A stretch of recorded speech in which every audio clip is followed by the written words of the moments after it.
And as Israel and Hezbollah engage in their heaviest exchange of missiles since the beginning of the Gaza War, the United States has said it is keeping track of the situation and is working to avert any further escalation. Listen in.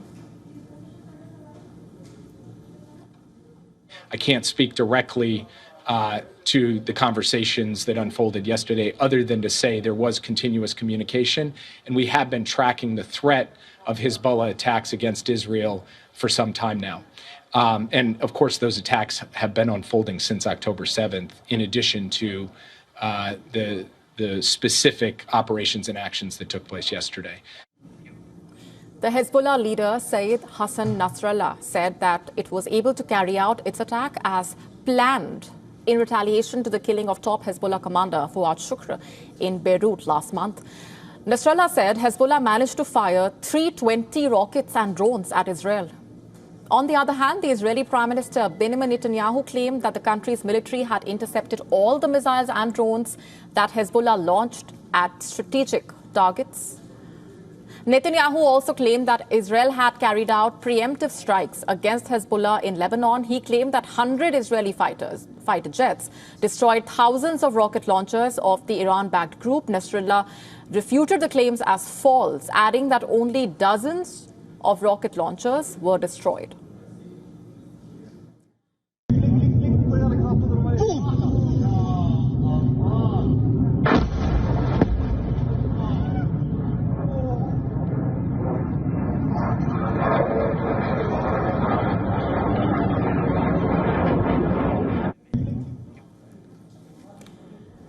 Meanwhile, the United States has said that it was not involved in strikes in Lebanon or shooting down the incoming projectiles. A U.S. official has said that America's role was limited to tracking the barrage of rockets and drones launched by Hezbollah.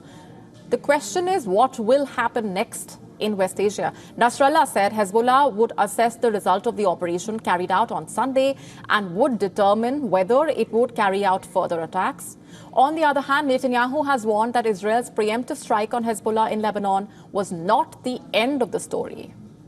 Meanwhile, Reuters reported that Israel and Hezbollah had communicated via intermediaries in order to prevent further escalation. And for more on this, our correspondent in Israel, Jody Cohen, getting us this report. This is the second day of the state of emergency in Israel. The Home Front Command have eased restrictions in the center of the country, although they still apply in northern Israel. That's restrictions on the number of people that can gather together and advice for people to stay at all times near bomb shelters. Meanwhile, Israel and Hezbollah have reportedly sent messages via intermediaries saying that they don't want a full-scale war. Now, a U.S. official has said that the talks in Cairo between Hamas and Israel, they are indirect talks. Hamas are not officially sending a delegation to those talks, but they've said that the talks have been constructive, although Hamas spokesperson Osama Hamdan has said that any talk of an imminent deal is false. Meanwhile, the Houthis and Iran have suggested that they could still attack Israel in the coming days. And on Monday morning, the Israeli army said that they shot down a suspicious object coming from Syria.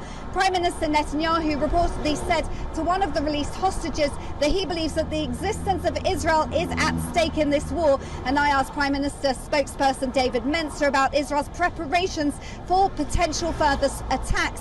And he suggested that Israel is on full alert in the face of threats from Iran and its proxies. This is Jody Cohen for WION World is One. To stay up to speed with the latest news, download the WION app and subscribe to our YouTube channel.